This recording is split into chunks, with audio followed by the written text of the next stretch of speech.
Bollywood silver screen presenting spectral.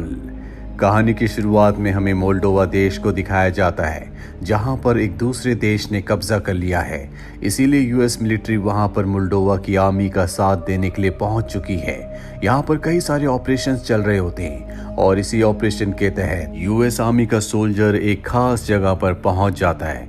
US army के जितने भी सोल्जर्स हैं उनके पास एक खास हेलमेट है जिससे किसी भी आवाज को सुन सकते हैं। साथ ही हेलमेट में गॉगल्स भी होते हैं जिससे न सिर्फ अंधेरे में सब कुछ देख सकते हैं बल्कि जो कुछ ये देखेंगे उसकी रिकॉर्डिंग यूएस बेस कैंप में पहुंच जाएगी। और अब जब वो सोल्जर उन गॉगल से देखता है तो सामने से उसे आवाज आती है और तभी कोई अजीब सी चीज उसके ऊपर हमला कर देती है जो उसे दिख नहीं रही होती, जिससे उसकी मृत्यु हो जाती है। दूसरी तरफ हमें डॉक्टर क्लाइन को दिखाया जाता है जो यूएस आर्मी के सोल्जर्स को अपना नया एक्सपेरिमेंट दिखाते हैं। ये एक लेजर लाइट होती है जो पानी के ऊपर पड़ते उसे मेल्ट कर देगी और अगर ये मेल्टेड पानी के ऊपर गिरे तो उसे जमा देगी। यूएस आर्मी के सोल्जर्स उसे कहते हैं कि हम चाहते हैं कि इस एक्सपेरिमेंट को हम इंसानों के ऊपर करें, लेकिन क्लेन ने ये इंसानों के ऊपर करने के लिए नहीं बनाया होता। और अब यूएस आर्मी के कहने पर उन्हें मोल्डोवा भेज दिया जाता है जहां पर जंग चल रही है। मोल्डोवा पहुंचने के बाद उसे जनरल मिलते हैं जो उसे वही रिकॉर्डेड फुटेज दिखाते हैं जिसमें वो अदृश्य चीज थी जिसने एक सोल्जर को मार दिया था। लेकिन क्लेन इस रिकॉर्डेड फुटेज को देखकर समझ नहीं पाता कि ये चीज क्या है। इसके बाद क्लेन मिलता है फ्रैन से। फ्रैन जो कि एक सीआईए ऑफिसर है, वो उसे कुछ डॉक्यूमेंट्स पर साइन करवाती है और कहती है कि तुम यहाँ पर जो कुछ देखोगे, जो कुछ तुम्हें बताया जाएगा, इसके बारे में तुम किसी से कोई भी डिस्कशन नहीं करोगे। क्लाइन भी पेपर्स पर साइन कर देता है जिसके बाद ये एक बार फिर से उस रिकॉर्डेड फुटेज को देखते हैं।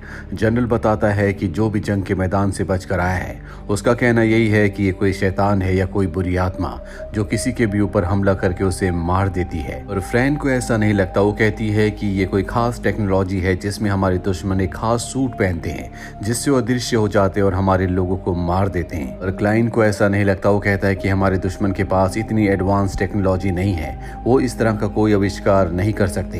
हमें बहुत ही खास डेटा की जरूरत है ताकि हम पता लगा सके कि यह अदृश्य चीज क्या है। जनरल कहता है क्या तुम्हारे पास कोई प्लान है? क्लाइन कहता है कि अगर हमें उस अदृश्य चीज को हराना है तो हमें उसकी रिकॉर्डेड फुटेज चाहिए होगी ताकि हम उसके बारे में जान सकें। मेरे पास एक खास कैमरा है जिससे हम उसे और भी क्लियर रिकॉर्ड कर सकते हैं। और अब क्लाइन के पास जो कैमरा होता है वो उसे आर्मी के ट्रक के ऊपर से गन हटाकर उस कैमरे को वहां पर फिट कर देता है। सभी सोल्जर्स उसका मजाक उड़ा रहे होते हैं। तभी वहां पर कैप्टन आ जाता है और वो सभी सोल्जर से कहता है कि तुम यहाँ जंग में जितने भी एडवांस हथियारों को इस्तेमाल करते हो उन सब को क्लाइन ने ही बनाया है, इसीलिए सब उसे रिस्पेक्ट देंगे, उससे अच्छे से बात करेंगे। और अब यहाँ पर कैप्टन सबको बताता है कि एक दिन पहले हमारी एक टीम एक मिशन पर गई थी, लेकिन अब हमारा संपर्क उनसे पूरी तरह से टूट चुका है जिसके पीछे वही अदृश्य चीज है। मुझे पूरा विश्वास है कि हमारे लोग वहां पर फंसे हुए हैं, इसीलिए हमें वहां से किसी भी कीमत पर उन्हें निकाल कर लाना होगा। ये प्लान बनाते हैं कि सेना की एक टुकड़ी के साथ ये सब के सब वहां पर जाएंगे। इनके साथ क्लाइन और फ्रैन भी होगी। क्लाइन सभी के हेलमेट पर जो भी कैमरास लगे हुए हैं उन सब को मॉनिटर करेगा। और अब ये सब के सब उस जगह पहुंच जाते हैं जहां पर एक दिन पहले आर्मी के कुछ सोल्जर एक मिशन पर आए थे। ये एक बिल्डिंग होती है। सारे सोल्जर्स बिल्डिंग के आसपास फैल जाते हैं जबकि क्लाइन और फ्रैन ट्रक के अंदर ही होते हैं क्योंकि वहां पर बहुत सारे मॉनिटर्स हैं जो कि सभी सोल्जर्स के हेलमेट के ऊपर जो कैमरा है उससे कनेक्टेड है। वहीं से वो सारी एक्टिविटीज देख रहे होते हैं। अब सोल्जर्स बिल्डिंग के अंदर जाते हैं जहां पर बहुत सारे सोल्जर्स इन्हें मिल जाते हैं जिनकी मृत्यु हो चुकी है। लेकिन हैरानी की बात यह होती है कि उनके शरीर पर घाव का एक भी निशान नहीं होता। वहीं क्लाइन जो हेलमेट की कैमरा से सब कुछ ट्रक के अंदर देख रहा होता है वो कहता है कि बाथटब के नीचे कुछ है। और जब ये बाथटब को उठाते हैं तो देखते हैं कि इन्हीं का एक साथी उसके नीचे छुपा हुआ होता है जो एक दिन पहले अपनी टीम के साथ मिशन पर आया था। वो सबको बताता है कि सारे के सारे लोग मारे जा चुके हैं, मैं इस बाथटब की वजह से बच गया। वो अदृश्य चीज बहुत ही खतरनाक है, मैंने उसे देखा है। वहीं हमें कुछ सोल्जर्स को दिखाया जाता है जो ऊपर होते हैं। और अब क्लाइन मॉनिटर पर देखकर ऊपर वाले सोल्जर्स को बताता है कि तुम्हारे आसपास वही अदृश्य चीज है, जिसके बाद एक सोल्जर उस पर गोली चलाता है, लेकिन उस चीज पर गोली का कोई असर नहीं होता। वो सोल्जर से टकराती है, जिससे उसकी मौत हो जाती है। क्लाइन सभी सोल्जर्स को कहता है कि सब के सब उस बिल्डिंग से बाहर निकल जाओ, लेकिन वो अदृश्य चीज एक एक करके कई सोल्जर्स को मार देती है। कुछ सोल्जर्स जो ऊपर होते हैं वो रस्सी के जरिए नीचे आने लगते हैं, लेकिन अब वो चीज भी ऊपर से नीचे आती है और क्लाइन को यहाँ पर मौका मिल जाता है। वो उसकी बहुत ही क्लियर फुटेज को रिकॉर्ड कर लेता है। क्लाइन खुद भी उस चीज को देखकर हैरान होता है, क्योंकि उसने ऐसी चीज के बारे में कभी इमेजिन भी नहीं किया था। वही कैप्टन अपने ट्रक से उतरकर उस पर तोप से हमला करता है, लेकिन उस चीज पर उसका भी कोई असर नहीं होता। इसके बाद ये सब के सब ट्रक से इस जगह से निकल जाते हैं। ट्रक में वो आदमी भी होता है जो बाथटब के नीचे छुपकर बच गया था। क्लाइन उससे पूछताछ करने लगता है, लेकिन ठीक उसी वक्त इनके ट्रक का टायर एक लैंड माइन के ऊपर आ जाता है, जिससे एक ब्लास्ट होता है और ट्रक पलट जाता है। ट्रक पलटने की वजह से उस आदमी की मृत्यु हो जाती है जो बाथटब के नीचे छुप गया था, जिससे क्लाइन पूछताछ कर रहा था। और अब क्लाइन यहाँ पर जितने भी सोल्जर्स होते हैं उनके साथ इस जगह से निकल जाता है, लेकिन वो अपना कैमरा भी साथ ले जाता है ताकि जब वो चीज़ इनके आसपास आए तो ये कैमरे के जरिए दूर से ही उसे देख लें। ये सब के सब एक बिल्डिंग में जाते हैं, जहाँ से अपनी टीम को बेस कैंप में कांटेक्ट करने की कोशिश करते हैं, लेकिन इनका कांटेक्ट नहीं हो पाता। और अब क्लाइन के साथ जितने भी उसके सोल्जर्स होते हैं उन सब के हेलमेट और वो कैमरास पूरी तरह से डिस्ट्रॉय हो चुके हैं, जिससे ये उन अदृश्य चीज़ों को देख सकते हैं। और क्लाइन अपने खास एडवांस कैमरा से उन्हें देख रहा होता है। वो देखता है कि वो उन्हीं की तरफ बढ़ रहे हैं, लेकिन तभी अचानक से उनमें से एक रुक जाता है, क्योंकि उसके सामने कोई मेटल पड़ा होता है, जिस मेटल को वो क्रॉस नहीं करता। दरअसल ये मेटल का एक घेरा है। क्लाइन को कुछ भी समझ में नहीं आता, और जब वो और अंदर जाते हैं तो वहाँ पर इन्हें दो बच्चे मिलते हैं। उनसे पूछताछ करने पर इन्हें पता चलता है कि इन बच्चों के पिता ने इस घेरे को बनाया था। इसका मतलब ये है कि इन बच्चों के जो पिता थे वो इनके बारे में जानते थे।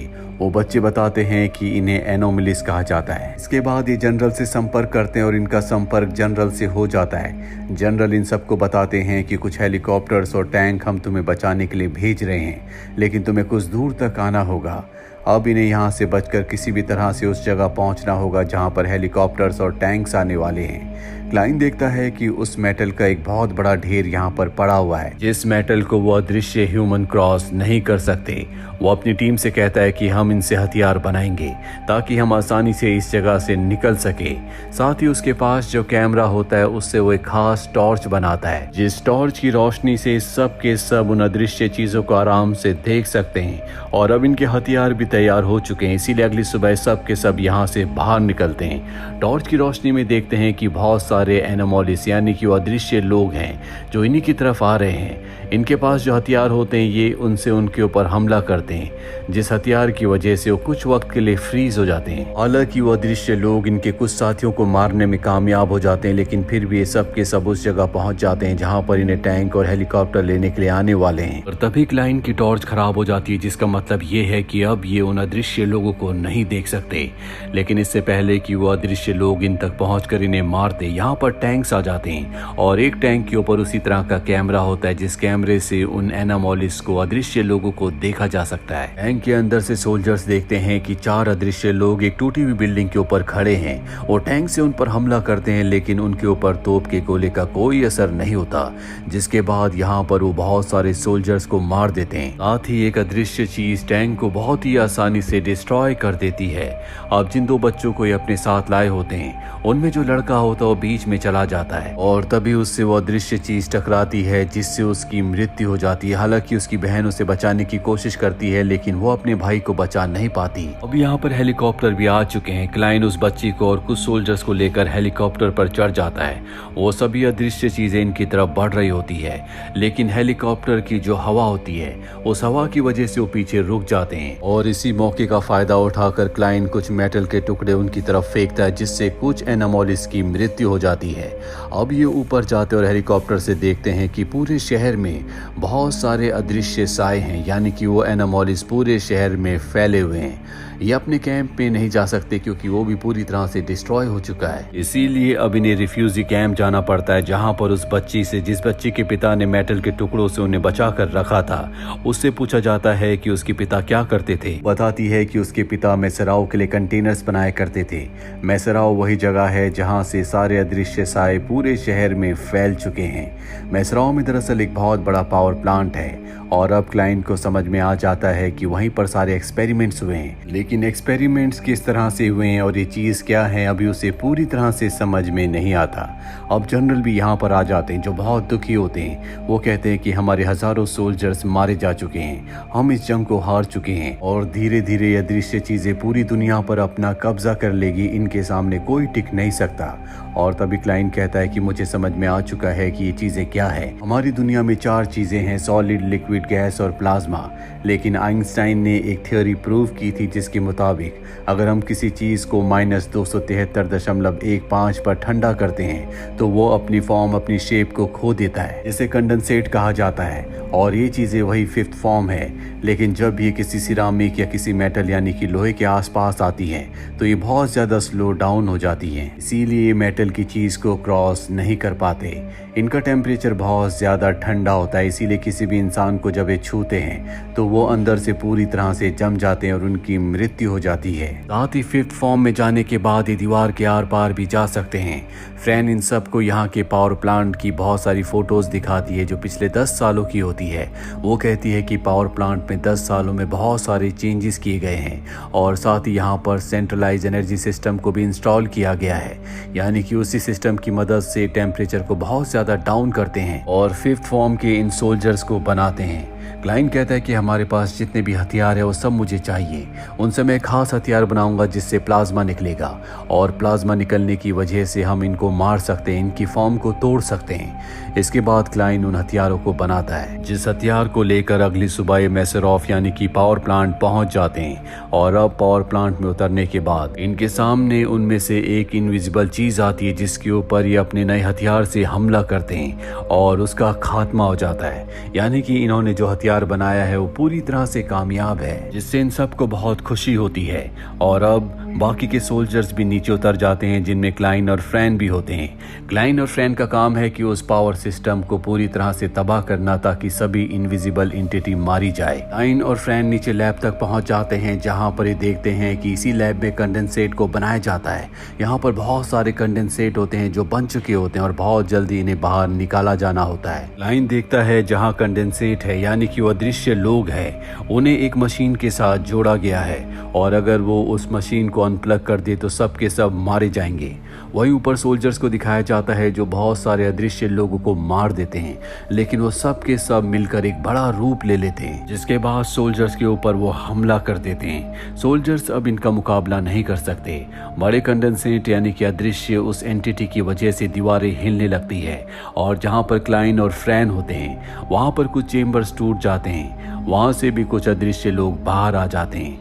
सिचुएशन पूरी तरह से आउट ऑफ कंट्रोल हो चुकी है और अब इनमें से कोई भी बच नहीं सकता। और इससे पहले कि सभी सोल्जर्स मारे जाते, क्लाइन किसी तरह से सभी प्लग्स को निकाल देता है। प्लग निकलने की वजह से जितने भी अदृश्य लोग होते हैं, जितने भी कंडेंसेट हैं, वो सब के सब एक एक करके खत्म हो जाते हैं। इसके बाद क्लाइन एक दूसरी लैब में जाता है जहाँ पर बहुत सारे चेम्बर्स के अंदर इंसानों का पूरा नर्वस सिस्टम होता है, उनका ब्रेन होता है और इसी ब्रेन, इसी नर्वस सिस्टम से जितने भी अदृश्य लोग थे उन्हें जोड़ा गया था, यानी कि कहीं ना कहीं इनका सिस्टम अब भी जिंदा है और ये जो नर्वस सिस्टम इंसानों का है इसी से उन कंडेंसेट यानी कि अदृश्य लोगों को चलाया जाता था। दरअसल इस लैब में सबसे पहले इंसानों को लाते थे, इसके बाद उनके पूरे सिस्टम को स्कैन करके उनका नर्वस सिस्टम बनाया जाता था। साथ ही उनके क्लोन्स भी बनाए जाते थे जिन क्लोन्स को बहुत ही कम टेम्परेचर पर रखा जाता था ताकि वो 5th फॉर्म में कन्वर्ट हो जाए, क्योंकि असली इंसानों को अगर इतने कम टेम्परेचर पर रखा गया तो उनकी मौत हो जाएगी। इसीलिए उनके क्लोन्स बनाए गए जिन क्लोन्स को उनके नर्वस सिस्टम से एक मशीन के जरिए जोड़ा गया